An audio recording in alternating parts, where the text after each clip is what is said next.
এজন্য আল্লাহ রাব্বুল আলামিন বলেন কুলিল্লাহুম্মা মালিকাল মুলকি তুতিল মুলকা মান তাশাউ ওয়া তানজিউল মুলকা মিম্মান তাশাউ ওয়া তুইজ্জু মান তাশাউ ওয়া তুযিল্লু মান তাশাউ বিয়াদিকাল খায়র ইন্নাকা আলা কুল্লি শাইইন কাদির।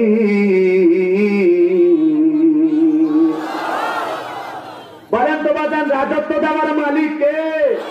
আমার আল্লাহ রাব্বুল আলামিন যাকে ইচ্ছা রাজত্ব দান করেন, যাকে ইচ্ছা ক্ষমতা দান করেন, আবার যাকে ইচ্ছা ক্ষমতার চেয়ার থেকে নামান। কথা কয়, কথা কি আমার না সূরা আলে ইমরানের 26 নম্বর আয়াতের অর্থ বলেন আল্লাহু আকবার। আল্লাহ বলতেছেন আমি যাকে ইচ্ছা রাজত্ব দান করি, যাকে ইচ্ছা রাজত্ব কেড়ে নেয়, আমি যাকে ইচ্ছা সম্মানিত করি, আবার যাকে ইচ্ছা লাঞ্ছিত করি। তাহলে বলেন তো বাজান, রাজত্ব দেওয়ার মালিক কে? ক্ষমতা দেওয়ার মালিক কে? ক্ষমতা কেড়ে নেওয়ার মালিক কে? সম্মানিত করার মালিক কে? লাঞ্ছিত করার মালিক কে? সকল কল্যাণ কার হাতে? আর তিনি বলেন সর্ববিষয়ে শক্তিমান, বলেন আল্লাহু আকবার। আল্লাহ রাজত্ব দেওয়ার মালিক আল্লাহ, রাজত্ব কেড়ে নেওয়ার মালিক আল্লাহ, সম্মান দেওয়ার মালিক আল্লাহ, লাঞ্ছিত করার মালিক আল্লাহ।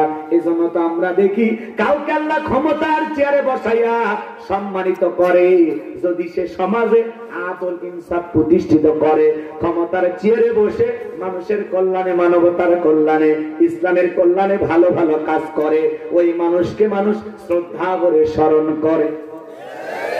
তার মানে কি, ক্ষমতার চেয়ারে বসায় আল্লাহ তাকে সম্মানিত করে।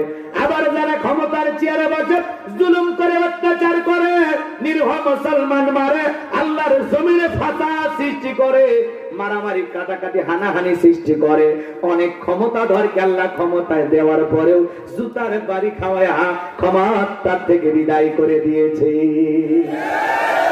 যেমন উদাহরণ হলো নমরুদ। আল্লাহ পাক রাজত্ব দেওয়ার পরেও জুতার বাড়ি খাওয়াইতে খাওয়াইতে দুনিয়ার থেকে ডিলিট করে দিয়েছে।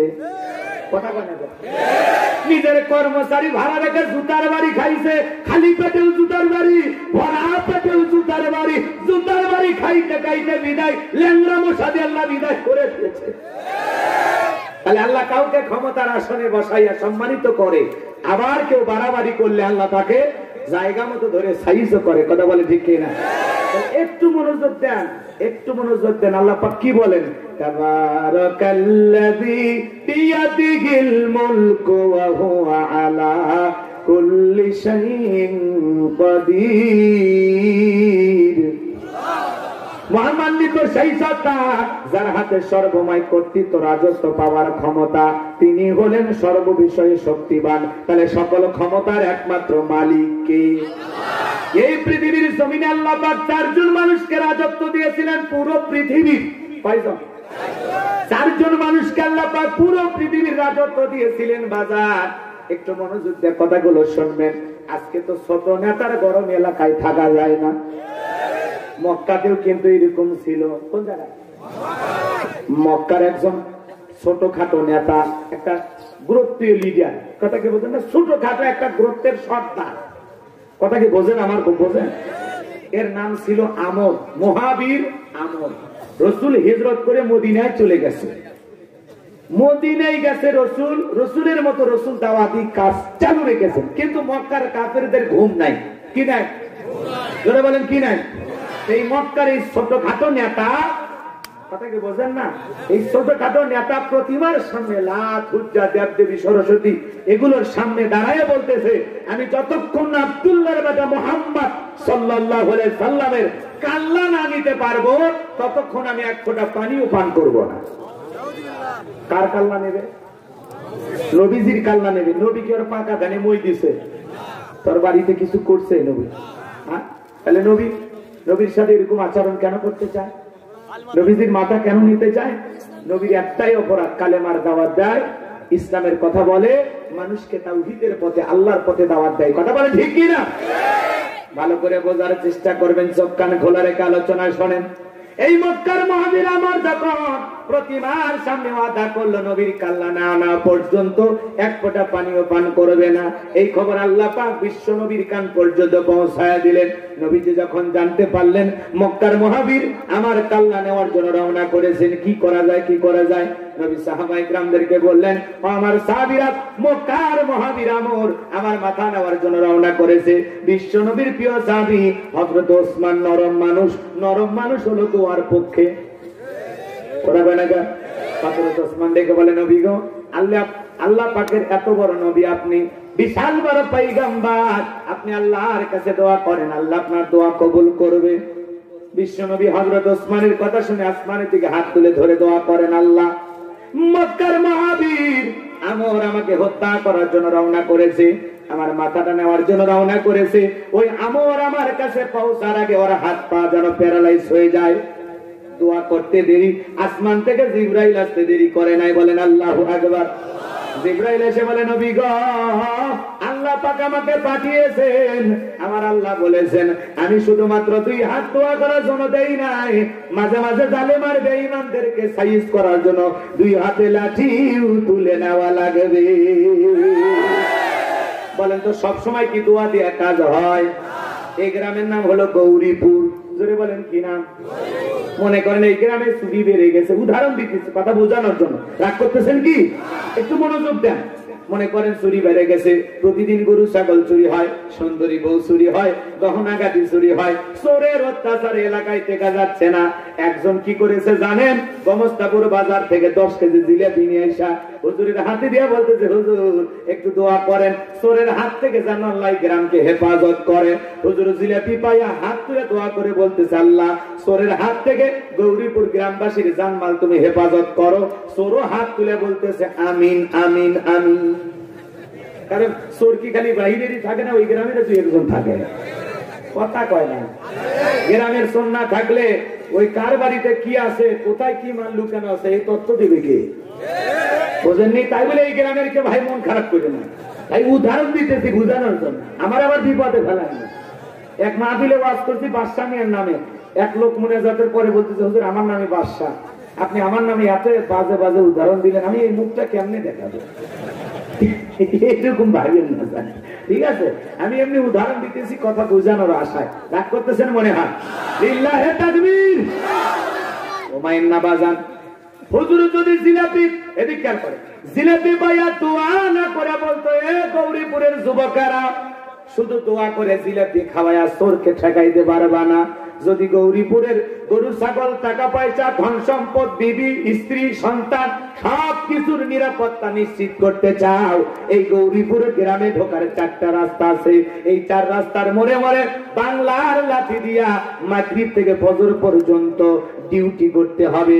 একটা চোরকে যদি গ্রামে প্রবেশ করতে দেখো, ওই 4 জন যুবক মিলে ওই বাংলার লাঠি দিয়া এমন কায়দায় পিটাবি যাতে কমপক্ষে 3 বছরে হাসপাতালের বেডে যেন সোজা না হতে পারে। দোয়া দিয়া চুরি ঠেকান যায় না, চুরি ঠেকাবার গেলে শক্ত পদক্ষেপ গ্রহণ করা লাগে, শক্তিশালী আইন লাগে।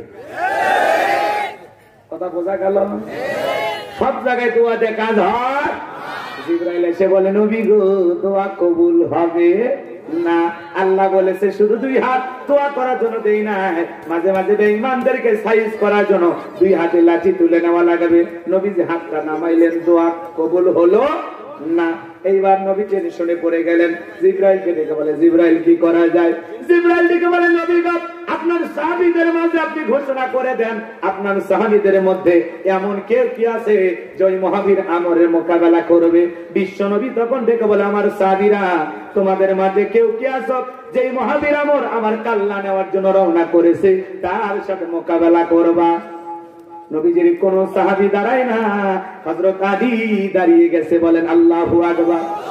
নবী ডেকে বলে, আলী রে, তুমি ছোট মানুষ, না বুঝে কেন দাঁড়াও? তুমি কি জানো এই মক্কার মহাবীর আমর এক বেলা খাবার খাইয়ে 20 কেজি 3.5 মণ ওজন 3.5 মণ ওজনের তরবারি নিয়ে যুদ্ধ করে, এত বড় বীরের সামনে তুমি কেমনে যাইবা? তুমি বসো।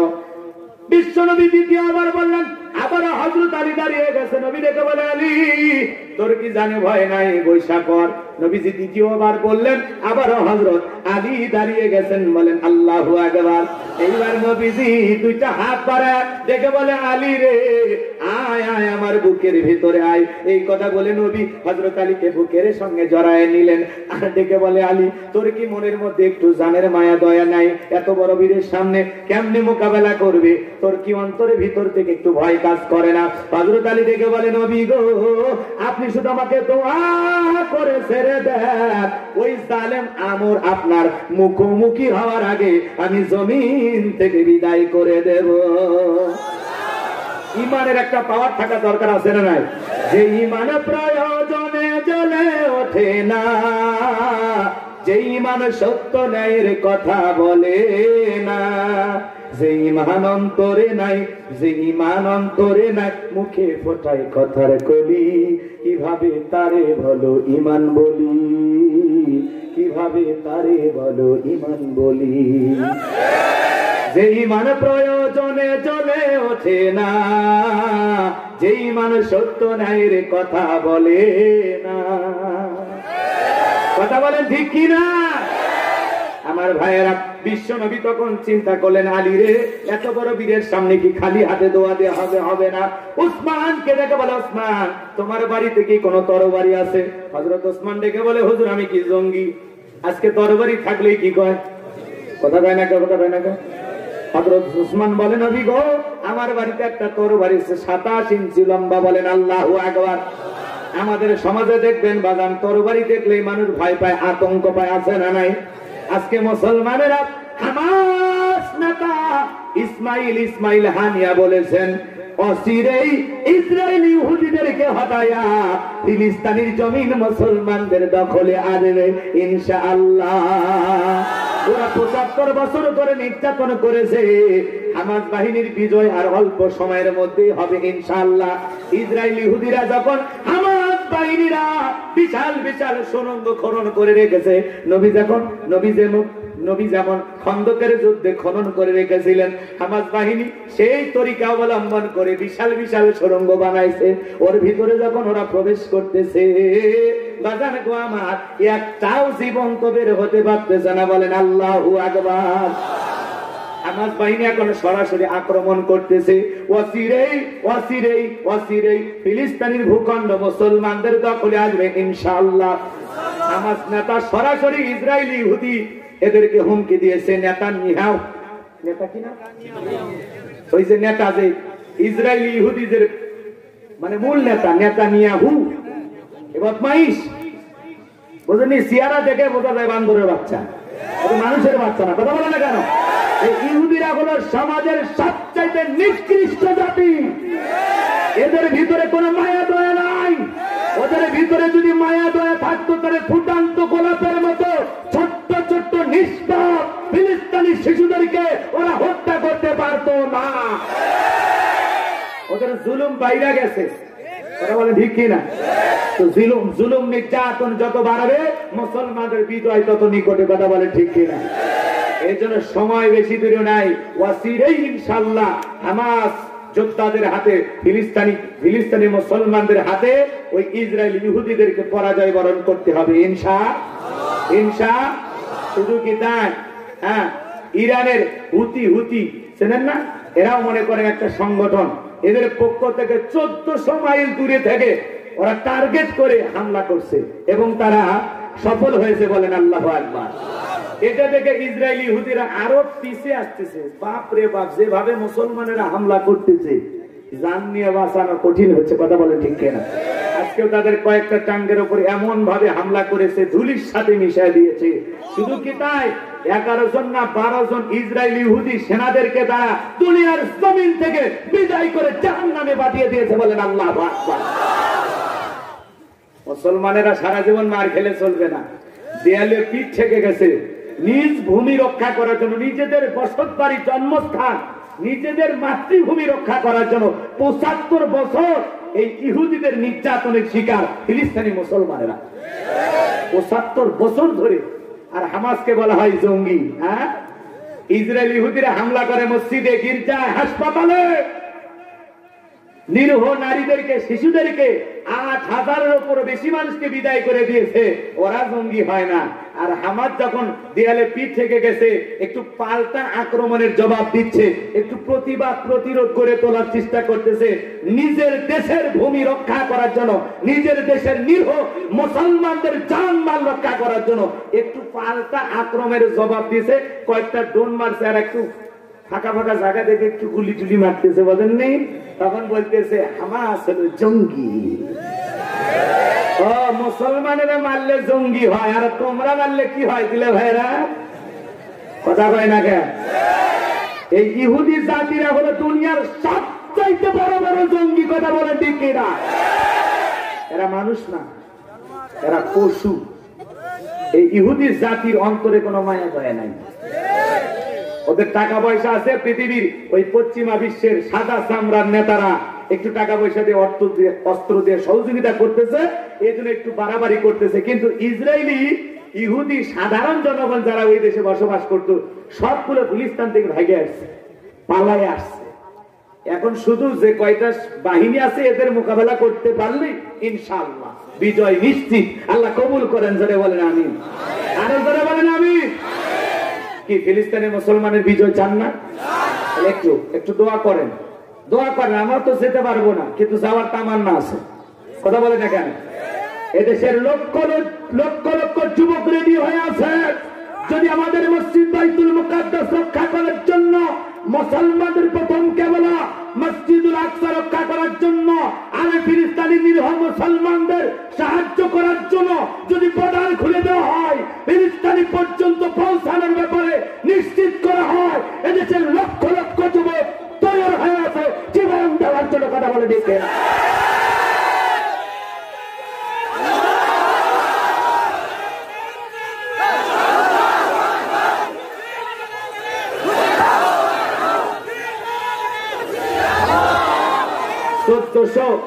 চোদ্দশো মাইল দূরে থেকে যদি মুসলমানেরা টার্গেট মোতাবেক ইসরায়েলি ইহুদিদের জায়গা মতো হামলা করতে পারে, তাহলে মুসলমানেরা পিছিয়ে নাই, মুসলমানেরা বিজয় লাভ করবে ইনশাআল্লাহ। ওই ইসরায়েলি ইহুদি নেতার টনক নড়ে গেছে, যে অবস্থা খুবই খারাপ। এমনকি জো বাইডেন আজকে যখন একটা সম্মেলনে গেছে, ফিলিস্তিনি মুসলমানদের পক্ষে ওই দেশের মানুষ তার উপরে সরাসরি স্লোগান নিয়ে গেছে এবং তার গাড়ি বহর ঘেরাও করছে, কথা বলেন না কেন? এই জো বাইডেনকেও জনগণের তোপের মুখে পড়তে হয়েছে, কথা বলেন ঠিক কিনা? এই জো বাইডেন আবার নেতানিয়াহুকে ফোন দিয়া বলতেছে, সব হয় যুদ্ধ চালিয়ে যা, না হলে পদত্যাগ কর, কথা বলেন না কেন? আল্লাহু আকবার। ওরাই লাগবে সরে সরে মাস্তা তো ভাই, একজন আর একজন গুটাগুটি করে শেষ হয়ে যাবে। মুসলমানেরা বিজয় লাভ করবে ইনশাআল্লাহ। আল্লাহ ফিলিস্তিনি মুসলমানদেরকে বিজয় দান করে দেবে, বলেন আমিন। কথা মনে হয় ভুলে গেছেন? কি বলছিলাম বাজান, মনে আছে আপনাদের? রাগ করতেছেন? আজকে মুসলমানদেরকে বলা হয় জঙ্গি, কথা বলেন না কেন? মনে করেন আপনাদের এই জেলার নাম চাঁপাইনবাবগঞ্জ, মনে করেন এই চাঁপাইনবাবগঞ্জ শহরে একটা বড় দাওরা হাদিস মাদ্রাসা আছে। হুজুর বলতেছে, বাবা কয়েকদিন পরে কোরবানির ঈদ, বাড়িতে যা কি করবা?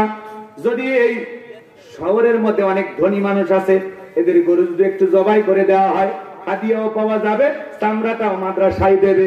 যদিও চামড়ার যে দাম, এইটা দিয়ে মাদ্রাসা চালানো যাবে না।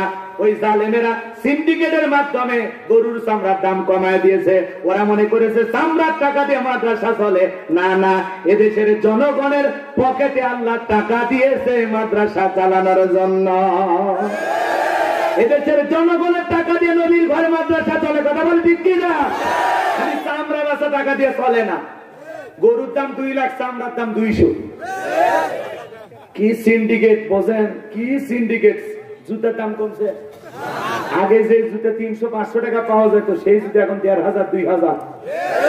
জুতার দাম বাড়লো, চামড়ার দাম কমলো, কারণটা কি বোঝেন না? এর বিরুদ্ধে একটা গভীর ষড়যন্ত্র আছে, একটা পরিকল্পিত ষড়যন্ত্র, কথা বলেন ঠিক কিনা? রাগ করতেছেন মনে হয়? হুজুরের কথা শুনে মনে করেন 80 জন যুবক রেডি হয়ে গেল, হুজুর আমি গরু জবাই করতে রাজি, আমি গরু জবাই করতে রাজি। 80 জন যুবক যখন রেডি হয়ে গেল, হুজুর ডেকে বলে, বাবা জবাই করতে গেলে কি লাগে? আপনাদের এলাকায় কি বলে? ছোরা বা তরবারি, তাই তো?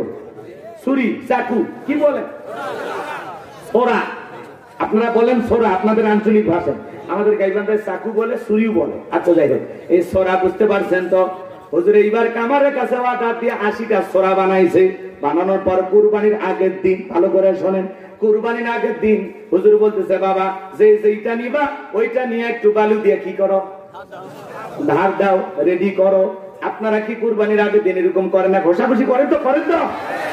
এই দৃশ্য দেখছে এলাকার একটা তেল তেলা গোয়েন্দার, দেখে যায় থানায় দিয়েছে ফোন, বলে স্যার আমি তো দেখে আসলাম মাদ্রাসায় জঙ্গিদের বিশাল ঘাঁটি, ওখানে জঙ্গিদের ট্রেনিং চলতেছে। গোপন তথ্য পায় প্রশাসনের লোকেরা পুরো মাদ্রাসার চতুর্দিকে ঘেরাও করছে।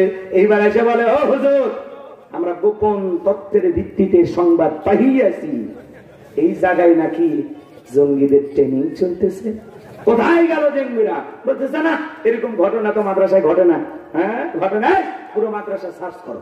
এইবার খুঁজতে খুঁজতে মহাতামিমের রুম থেকে 1 বস্তা ছোরা, ওই যে মনে আছে, ওই সেই ছোরা, কথাকে বুঝতে পারছেন? এইবার ছোরা যখন সবগুলো ঢেলে রেডি করা হয়েছে, ওসি সাহেব বলে, হুজুর আপনি না বললেন এসব কি বলার? একটা বুদ্ধিমোটা ছাত্র কোন জায়গায় কি বলা লাগবে ও জ্ঞান পায় না, আকল কম, কথা কি বুঝতে পারছেন? ও তখন বলতেছে, বুঝতেছেন না আগামী 10 তারিখ খালি ধরবো আর জবাই করবো, কথা কি বুঝছেন না?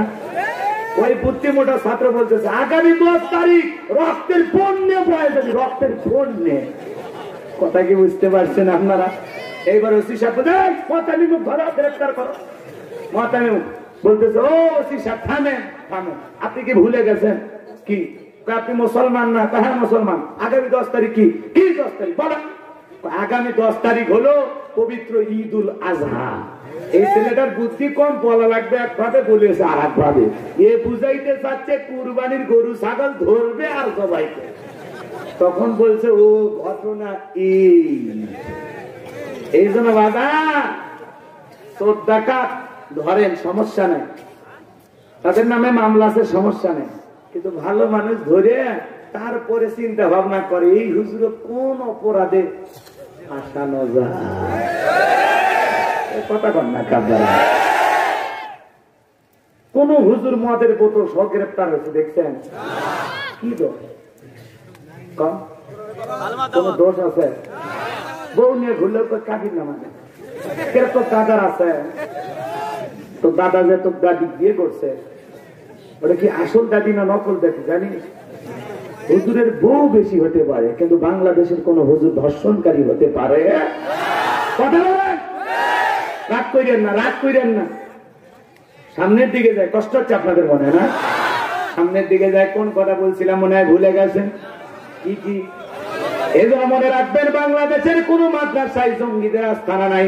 মাদ্রাসায় জঙ্গি তৈরি করার ট্রেনিং দেওয়া হয় না, মাদ্রাসায় জীবনের শেষ জানাজার নামাজের ট্রেনিং দেওয়া হয়, জুমার নামাজের ট্রেনিং দেওয়া হয়।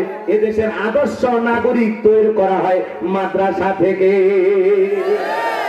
মাদ্রাসার বাচ্চারা শিক্ষককে বিদায় না, আর চুয়াডাঙ্গায় দেখলেন না পরীক্ষার খাতা কেড়ে নিয়েছে, ঠাস ঠাস করে দুটো ছাড় দিচ্ছে। মাদ্রাসার ছাত্রদের ভিতরে এখনো আদব আছে, অজুর পানি উস্তাদের পায়ে ঢেলে দেয়। আর কলেজ ইউনিভার্সিটির দিকে তাকায় দেখেন, ছাত্র শিক্ষক পিঠে লঙ্গি করে। কথা ঠিক কিনা? এরকম আছে না নাই? সামনের দিকে যাই, যে কথা বলতে চাচ্ছিলাম লম্বা হবে, লম্বা করব না। হযরত উসমান তরবারি নিয়ে আসলেন, বিশ্ব নবী হযরত আলীর হাতে দিয়ে দিলেন। হযরত আলী তরবারি পায়ে মারছে দৌড়। নবী দেখে বলে, আলী রে এত দূরে কেন দৌড়াও? দেখে বলে, নবী অনেক আগে রওনা করেছে আপনার মাথা নেওয়ার জন্য, আমি চাই ওই কাফের আপনার চেহারা দেখার আগে জমিন থেকে বিদায় করে দেব। বলেন আল্লাহু আকবার। এইবার হযরত আলী তরবারি নিয়ে দৌড়াইতে দৌড়াইতে দৌড়াইতে আমরের মুখোমুখি হয়ে গেছে। বলেন আল্লাহু আকবার। হযরত আলীকে দেখা মাত্র আমর দেখে বলে, কিরে আলী তুই কেন আমার সামনে? তুই পিচ্ছি মানুষ, আমার সামনে কেন? হযরত আলী বলে পিচ্ছি নাকি, পরে বুঝাইতেছি। এই কথা বলে হযরত আলী একটা দোয়া পড়তেছেন আর দাঁত টানতেছেন। এই দোয়াটা পরে বাড়ির চতুর্দিকে যদি পানি ছিটিয়ে দিতে পারেন, এই দোয়া পরে যদি বাড়ির দরজা লাগায় দিতে পারেন, আপনার বাড়িতে কোনোদিন বড় ধরনের দুর্ঘটনা ঘটবে না, চুরিও হবে না। বলেন আল্লাহু আকবার। একটু শোনেন বাজান, হযরত আলী কি সেই দোয়া করেছেন শুনবেন? অপেক্ষা করেন। হযরত আলী এইবার দোয়া করতেছে আর দাঁত টানতেছে। দাঁত টানা বোঝেন তো? ওই ছুরি বা তরোয়ার দিয়ে এরকম দাঁত টানতেছে। দাঁত খেলা শুরু হওয়ার আগে সীমানা কথা কয় না কেন? বোঝেন তো? বোঝেন নাহলে কোন সাইডে গোল দেবে, অফ সাইডে গোল হবে, সীমানা লঙ্ঘন করবে, গোল চলবে না। জায়গা মতো গোল দেওয়া লাগবে নাকি বলেন? হযরত আলী এবার তরবারিতে দাঁত টানছে। দাঁত টানা বোঝেন তো? দাঁত টানা যখন শেষ হয়ে গেল, বিশ্বনবীর দেওয়া তরবারিটা উঁচু করে বলে, এই কাফেরের বেটা আমর, যদি তোর সাহস থাকে খালি দাঁতটা পার হয়ে দেখা। এই কাফেরের বেটা আমর, মায়ের যদি দুধ খেয়ে থাকিস খালি দাঁতটা পার হয়ে দেখা। আয় খেলা হবে। আল্লাহু আকবার বলেন। ভাই এটা বাংলাদেশে কিন্তু ভাইরাল ডায়লগ, শুধু তা না, এটা ভারত সব দেশেই, মানে বাংলা কথা যত মানুষ দেখে সব জায়গাতেই ভাইরাল ডায়লগ। কথা ঠিক কিনা? আবার এই কথার মধ্যে আবার যেন কেউ রহস্য বুঝছেন না, ঠিক আছে? এমনি বলতেছি, কি হবে? হ্যাঁ, আজকে দেখলা না যুবকেরা খেলা হুজুর ইন্ডিয়া দিছে, কথা কয় না কেন? হ্যাঁ, ইন্ডিয়ার সাথে তো বাংলাদেশও পারে না, কথা ঠিক না? যাই হোক, ইন্ডিয়াতে বিশ্বকাপ, যুবকেরা বলতেছে ইন্ডিয়া এবার কাপ মারবি হুজুর। এরা আবার বিশ্বকাপের পাগল, রাগ করতেছো তোমরা? আচ্ছা, এইদিকে খেয়াল করেন বাজান, যে কথা বলতে চাচ্ছিলাম। হযরত আলী ডেকে বলে, এই মহাবীর আমর কাফের, যদি তোর সাহস থাকে খালি দাঁতটা পার হয়ে আয়। আয়। আল্লাহু আকবার বলেন। এই কথা শুনে আমরের হাত পা কাঁপা শুরু হয়েছে। দুইজন লাগা ভাব। পুরো ঘটনাটা কি বলবো? কারা কারা শুনবেন একটু হাত তোলেন তো দেখি। লিল্লাহে তাকবীর, লিল্লাহে তাকবীর। আল্লাহ বলেন, তাবারাকাল্লাযী বিয়াদিহিল মুলকু ওয়া হুয়া আলা কুল্লি শাইইন কাদির। মহামান্বিত সেই সত্তা যার হাতে সর্বময় কর্তৃত্ব, রাজত্ব পাওয়ার ক্ষমতা, তিনি হলেন সর্ববিষয়ে শক্তিবান। তাহলে সকল রাজত্ব পাওয়ার ক্ষমতা কার হাতে? তিনি এই পৃথিবীর জমিনে কয়জন মানুষকে পাওয়ার দিয়েছিলেন বলেন? কয়জন? 4 জন। এর মধ্যে হলো 2 জন ইমানদার, একজন হলো বাদশা যুলকারনাইন। বলেন কি নাম? বাদশা যুলকারনাইনকে আল্লাহ পাক 1 নয় 2 নয় পৃথিবীর জমিনে 1600 বছর হায়াত দিয়েছিলেন। বলেন সুবহানাল্লাহ। বাদশা যুলকারনাইনকে আল্লাহ পাক পুরো পৃথিবীর রাজত্ব দিয়েছিলেন। তার রাজত্ব নিয়ে যদি আমি ঘটনা বলা শুরু করি, 2 দিন শেষ হয়ে যাবে, বলার সুযোগ নাই। 1 নাম্বার ইমানদার বাদশা যুলকারনাইনকে আল্লাহ পাক পুরো পৃথিবীর রাজত্ব দিয়েছিলেন। 2 নাম্বার হলো নবী সুলাইমান। বলেন আল্লাহু আকবার। নবী সুলাইমান আলাইহিস সালামকে আল্লাহ পুরো পৃথিবীর রাজত্ব পাওয়ার ক্ষমতা দিয়েছিলেন। আমি আজকে 2 জন ইমানদারের বাদশাহীর কথা বলবো না, 2 জন কাফেরকে আল্লাহ পাক পুরো পৃথিবীর রাজত্ব পাওয়ার ক্ষমতা দিয়েছিলেন। এর মধ্যে একজন জালেম বাদশাহ, নাম হলো বখতে নাসর। জোরে বলেন কি নাম? আরো জোরে বলেন। এই বখতে নাসর জালেম বাদশাহকে আল্লাহ পাক পুরো পৃথিবীর রাজত্ব পাওয়ার ক্ষমতা দিয়েছিল। সে আসছিল কোন সময় জানেন? এই যুবক একটু মনোযোগ দাও, গুনাহগারের কথাগুলো শুনে যাও। হযরত পয়গম্বর, একজন পয়গম্বর আল্লাহর জমিনে এসেছিলেন, নাম হলো দানিয়েল আলাইহিস সালাম। জোরে বলেন কি নাম? নবী দানিয়েল আলাইহিস সালামের জামানায় আল্লাহ রাব্বুল আলামিন জালেম বাদশা বখতে নাসরকে পাঠাইছিলেন। কিন্তু তার আগে পয়গম্বর কি করেছিলেন জানেন? পয়গম্বর তার কওমের মানুষকে দাওয়াত দিলেন। আল্লাহ রাব্বুল আলামিন বলেন, ইয়া বানি ইসরাঈল আযকুরু নি'মাতি আল্লাতী আন'আমতু আলাইকুম ওয়া আন্নী ফাদ্দালতুকুম আলাল আলামিন। নবী দানিয়েল দেখে বলে, বনি ইসরাইলের উম্মতেরা শোনো, এক সময় তোমাদের দাসত্বের জীবন ছিল, গোলামীর জীবন ছিল, তোমাদের বাপ দাদা চাকর ছিল, কৃতদাস ছিল। সেই জীবন থেকে আল্লাহ পাক তোমাদেরকে মুক্তির জীবন দিয়েছে, স্বাধীনতার জীবন দিয়েছে। বিদায় তোমরা দাম্ভিকতা করো না, অহংকার করো না। এখনো সময় আছে, এক আল্লাহর ইবাদত করো। এক সময় তোমাদের বাপ দাদা খাইতে পারতো না, পড়তে পারতো না, এখনো সময় আছে, তোমরা এক আল্লাহর ইবাদত করো। ওরা দেখে বলে, ও পয়গম্বর, পুরান দিনের গল্প শোনায় লাভ নাই, বাপ দাদা কি ছিল ওইটা জানে আমাদের লাভ নাই। কথাকে বোঝেন? রাগ করতেছেন মনে হয়? অতীতে কে কি করে ভুলে যায় মানুষ, কথা বলেন ঠিক কিনা? এই যে আজকে ফরিদপুরের একটা ঘটনা দেখলাম, বাজার 12 বছর আগে একটা পোল্ট্রি দোকান থেকে চুরি করছে, বাজার থেকে মাত্র 3000 না কয় হাজার টাকা চুরি করেছে। আল্লাহর গোলাম 12 বছর পরে এখন চিঠি লেখা দোকানদারের কাছে টাকা ফেরত পাঠাইছে। দোকানদার দোকানের ঝাঁক খুলে দেখে একটা চিঠি আর প্যাকেটের ভিতরে টাকা। অবাক হয়ে গেল। চিঠির ভিতরে লেখেছে, আমাকে ক্ষমা করে দেবেন, আমি অভাবের কারণে পরে আজ থেকে 12 বছর আগে আপনার দোকানের টাকা চুরি করেছিলাম, টাকাটা ফেরত দিয়ে গেলাম, আমাকে আপনি মাফ করে দেন। ভাইরাল চোর। কথা বলেন? চোর হলেও মানুষ ভালো, টাকা চুরি করেছিল, 12 বছর পরে মালিকের কাছে ফেরত দিল। এইবার তাকে বলা হলো, ভাই আপনার টাকা যে চুরি করেছে ছেলেটা ফেরত দিয়েছে। বলে, আমি খুশি হয়ে গেছি। এই ছেলেটা বলে চিঠির ভিতরে লিখেছে, আল্লাহ রাব্বুল আলামিন বলেছেন, যদি কোন বান্দার হক আমার বান্দা নষ্ট করে, ওই বান্দা ক্ষমা না করা পর্যন্ত আমি আল্লাহ তাকে ক্ষমা করব না। বিদায় আমার অনুশোচনা পরকালের ভয় এসে গেছে। আমি আপনার দোকান থেকে চুরি করেছিলাম, সেই চুরি করা টাকা 12 বছর পরে আপনাকে ফেরত দিলাম, আপনি আল্লাহর রাস্তায় আমাকে মাফ করে দিবেন। পরকালে আল্লাহর দরবারে আসামির কাঠগড়ায় দাঁড় করাইয়া দিবেন না।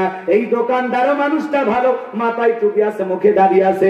আল্লাহর গোলাম কাঁদতে কাঁদতে বলে, মানুষ যে এত ভালো, কেমনে তার ক্ষমা না করে থাকতে পারি? সে আমার চুরি করেছিল, আমি সেই কথা ভুলে গেছিলাম। আজকে টাকাও ফেরত দিয়েছে, আমার কাছে ক্ষমা চেয়েছে, আমি তাকে ক্ষমা করে দিলাম। আমার আল্লাহ জানো এই চোরকে ক্ষমা করে দেয়। আল্লাহু আকবার বলেন। তো মানুষ পাপ করে, অনুশোচনা করা দরকার আছে না নাই? নিজের ভুল বুঝতে পারলে সাথে সাথে ক্ষমা চাওয়া লাগবে কার কাছে? আর যার কাছে ভুল করবেন তার কাছে। কথা বলেন ঠিক কিনা? ঘটনা ভুলে গেলে চলবে না। নবী দানিয়েল দেখে বলে, শোনো, তোমাদের বাপ দাদার অবস্থা ভালো ছিল না, তারা খুব দুঃখে কষ্টে দিন অতিবাহিত করেছে, আল্লাহ তোমাদের সুখের দিন দিয়েছে। বিদায় গাছের পূজা করো না, মাছের পূজা করো না, চন্দ্রের পূজা করো না, এক আল্লাহর ইবাদত করো। তারা ডেকে বলে, ও পয়গম্বর, পুরান দিনের গল্প শোনায় লাভ নাই, আমরা ভালো আছি, আমাদের টাকা পয়সা খাওয়া দাওয়ার কোনো কিছু অভাব নাই। আল্লাহর পয়গম্বর দিনে দাওয়াত দেয়, রাতে দাওয়াত দেয়, অনেক ভাবে বনি ইসরায়েলের উম্মতদেরকে বোঝায়, কিন্তু বনি ইসরায়েলের উম্মতেরা কিন্তু সোজা না, ওরা একটু বাঁকা। কথা বলে, ওরা কি একটু বাঁকা, ঠেটা বোঝেন আপনারা? ঠেটা বোঝেন? একটু মনে হয় ঘাড়ের একটা রক দেখা। সহজে এরা মানতে চায় না, সহজে এরা মানতে চায় না। আল্লাহর পয়গম্বর দানিয়েল অনেক ভাবে বুঝাইলেন, কোন ভাবে যখন তারা নবীর দাওয়াত গ্রহণ করলেন না, আল্লাহর পয়গম্বর দেখে বলে, শোনো, কোন কওমের মানুষ, কোন জাতির মানুষ যদি আল্লাহর সাথে দাম্ভিকতা করে, খোদাদ্রোহিতা করে, আল্লাহর সাথে বাড়াবাড়ি করতে চায়, আল্লাহ রাব্বুল আলামিন ওই জামানার মানুষের উপরে 2 ধরনের আযাব আর গজব পাঠায়। একটা বলো আসমান জমিনের বালা মুসিবত দিয়ে, গজব দিয়ে জমিন থেকে ধ্বংস করে দেয়, আর না হলে তাদের ঘাড়ে জালেম শাসক পাঠাইয়া দেয়। এখনো সময় আছে, তোমরা আল্লাহর ইবাদতে মনোযোগী হও। কিন্তু উম্মতেরা শুনলেন না। তখন আল্লাহ পাক ওই জামানায় জালেম বাদশা বখতে নাসরকে তাদের ঘাড়ে চাপায়া দিলেন। জালেম বাদশা বখতে নাসর ক্ষমতার চেয়ারে বসার পর হাজার হাজার মানুষকে বিনা অপরাধে জেলখানায় গ্রেফতার করলেন। গ্রেফতার করতে করতে বাজান গো আমার, আল্লাহর পয়গম্বর দানিয়েল আলাইহিস সালাম সহ তার ৭০,০০০ উম্মতকেও গ্রেফতার করেছে। কত হাজার? ৭০,০০০ উম্মত সহ নবী দানিয়েল আলাইহিস সালামকে গ্রেফতার করেছে। এইবার পয়গম্বর কোন জায়গায়? জেলখানায়। বলেন কোন জায়গায়? তাহলে নবী যদি জেলখানায় যায়, এই দুনিয়াতে যদি কেউ জেলখানায় যায়, বুঝতে পারবেন কোন আল্লাহওয়ালা যদি যায়, কোন আলেম বান্দা যায়, বুঝবেন নবীদের সুন্নত পালন করতেছে। কথা বলেন ঠিক কিনা? চোর ডাকাত জেলখানায় গেলে মানুষ ঘৃণা করে, সিসি করে। আর আলেমেরা যদি জেলখানায় যায়, তাদের জনপ্রিয়তা কমে না বাড়ে? আগে যদি মাহফিলে হয়তো 10,000 লোক, ওখান থেকে আসার পরে হয় 10 লাখ। কথা বলেন ঠিক কিনা? দেশের বাইরে চলে গেছে মিজানুর রহমান আজারি ভাই, এরপরে মানুষের ভালোবাসা কমে না। ওই দেশে তো দাওয়াত দিতেছেন, মালয়েশিয়া আশেপাশে যত রাষ্ট্র আছে বিভিন্ন দেশে গিয়া কোরআনের দাওয়াত দিতেছেন। আল্লাহ আন্তর্জাতিক পর্যায়ে ভাইকে কবুল করেছেন, বলেন আল্লাহু আকবার। শোনেন শোনেন, মুমিনের কাজ বন্ধ থাকে না। যেই জায়গায় নিয়ে যাবেন সেই জায়গায় মুমিন কাজ চালু করবে। মুমিন চুপ করে থাকার বান্দা না।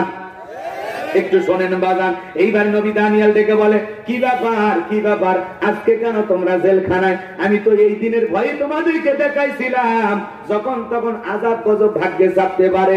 আল্লাহ জমিনের বালা মুসিবত দিলেন না, দিলেন একজন শাসককে পাঠাইয়া। সেই শাসক তোমাদেরকে এবং আমাদেরকে গ্রেফতার করেছে। এই দিনের ভয় তো আমি তোমাদেরকে দেখাইছিলাম, তখন তোমরা সোজা হও নাই। এইবার উম্মতেরা ডেকে বলে, ও নবী দানিয়েল, আপনি যা বলবেন আমরা তাই শুনবো, আপনার বিরুদ্ধে আর একটা কথাও বলবো না। এইবার বলেন কি আমল করলে কিভাবে জেলখানা থেকে মুক্তি পাওয়া যায়? আপনি যা বলবেন আমরা তাই করব। আমরা কথা দিলাম আজ থেকে আমরা এক আল্লাহর ইবাদত করব, আর কোনো বাড়াবাড়ি করব না। নবী দানিয়েল ডেকে বলে, শোনো, যদি তোমরা এক আল্লাহর ইবাদত করো, তাওহীদের পথে চলো, তাহলে আমি যা বলবো তোমরা তাই শুনবা।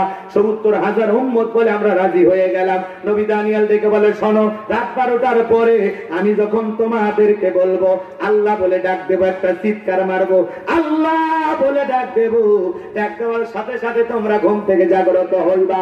ওই সময় উঠা আমরা পবিত্রতা অর্জন কইরা আল্লাহ রাব্বুল আলামিনের কাছে কাকুতি মিনতি সহকারে দোয়া প্রার্থনা করব।